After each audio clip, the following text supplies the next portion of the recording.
Na minha opinião, o manitol deveria ser excluído da terapia do glaucoma agudo em cães e gatos. Mas parece que é um tabu falar sobre isso, uma vez que as principais literaturas da oftalmologia veterinária preconizam e indicam a utilização de agentes osmóticos na terapia do glaucoma agudo. Então a minha intenção é o quê? É ser o diferentão? Não. Mas eu também não vou fechar meus olhos para os resultados que eu vejo no dia a dia dos meus pacientes. Aliás, esses resultados que eu observo nos meus pacientes, e quem trata glaucoma ou já utilizou o manitol também deve ter observado, esses resultados são reforçados indiretamente pela literatura. Sim, porque se nós pegarmos os principais trabalhos que falam sobre agentes osmóticos, a utilização dos agentes osmóticos no tratamento do glaucoma agudo, ou do glaucoma secundário, ou qualquer outro tipo de glaucoma, esses trabalhos eles reforçam isso que eu vou falar agora. Então dá uma olhada nesse primeiro trabalho aqui que está aparecendo para vocês na tela. Nesse primeiro trabalho, os autores eles tiveram uma redução de 8,7 milímetros de mercúrio, uma redução média aqui com o manitol, e 5,4 milímetros de mercúrio com o glicerol. Agora dá uma olhada nesse segundo trabalho que está aparecendo aí para vocês.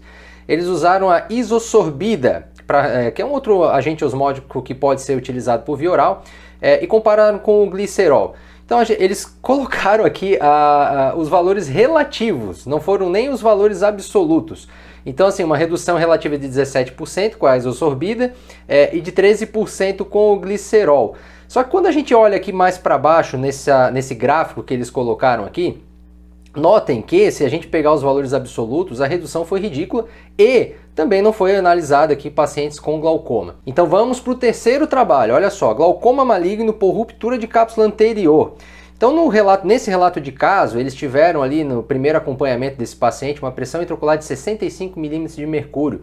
E mesmo após a utilização do manitol, a pressão não só não diminuiu, como ela aumentou para 70 milímetros de mercúrio.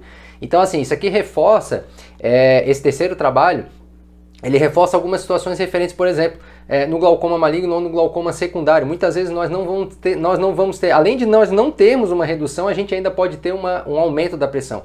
E isso eu observei em alguns pacientes que eu atendi, principalmente com luxação anterior da lente. Aqui o caso é diferente, mas com luxação anterior da lente, eu já acompanhei glaucomas secundários desse porte que não tiveram redução alguma da pressão intraocular. E vamos também para o nosso quarto trabalho. O pessoal usou aqui o hidroxietil start ou amido e comparou com o manitol. Notem aqui que nessa primeira tabela o manitol ele teve uma redução lenta, gradual e também com retorno lento. E o HES, o HES, que é a sigla para hidroxietil start ou hidroxietilamida, teve uma redução rápida, um retorno rápido e estável em pacientes normotensos. Agora, pessoal, dá só uma olhada aqui na tabela desse trabalho em pacientes glaucomatosos. Percebam que o HES, esse resultado ele é muito parecido com o que a gente encontra com o manitol, tá?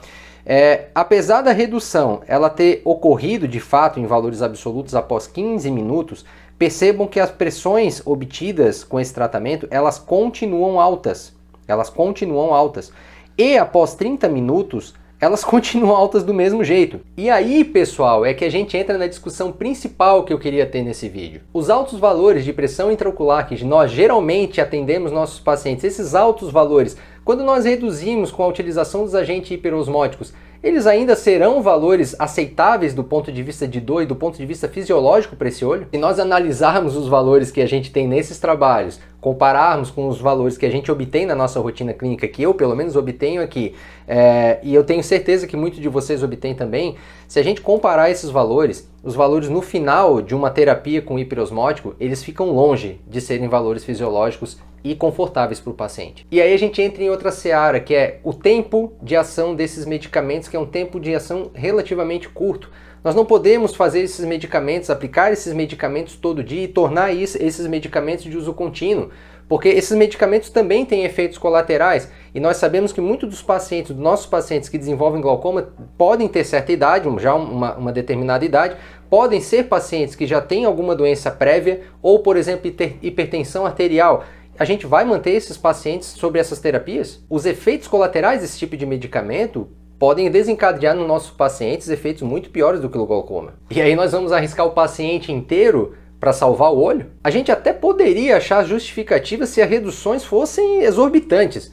O que não é o caso na maioria das vezes. Então o que nos resta, pessoal, é lançar mão dos outros medicamentos que são utilizados para a terapia do glaucoma e esquecer os agentes hiperosmóticos. Mas sempre lembrando que todos os outros medicamentos dos outros grupos utilizados no tratamento do glaucoma, se utilizados muitas vezes ao dia, também podem causar efeitos colaterais. Só que eles são muito menos deletérios do que os efeitos colaterais observados nos agentes hiperosmóticos quando eles ocorrem. Ah, Thiago, mas reduzir 10 pontos é bastante coisa, então não tem como excluir o manitol da minha terapia. Amiguinho, essa redução ela é temporária, ela não vai durar para sempre. Aliás, ela vai durar muito menos do que 24 horas. Vocês vão colocar o paciente de vocês na terapia com manitol todos os dias? Lembra lá do paciente com luxação anterior que eu falei no começo do vídeo? Pois é, quase veio a óbito durante a cirurgia por causa da terapia do manitol. Eu, inocente, não avisei o anestesista. A sorte com o anestesista que anestesiou esse paciente era um anestesista muito bom e percebeu com muita antecedência que esse paciente iria ter uma parada. Ah, Thiago, mas é porque tu não fez a terapia do jeito certo.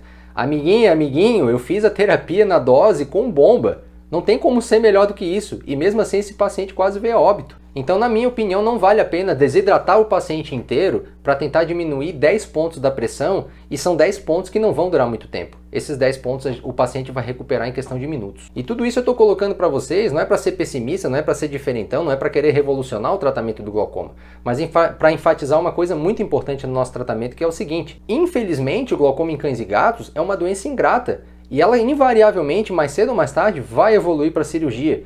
E geralmente são cirurgias que nós não queremos fazer. Até porque cirurgias fistulantes também têm um tempo limitado de efeito. Mas as outras terapias medicamentosas, cirurgias e tudo mais, esse é assunto para outro vídeo. Para esse agora, eu só queria lançar essa reflexão e deixar vocês com o meu forte abraço.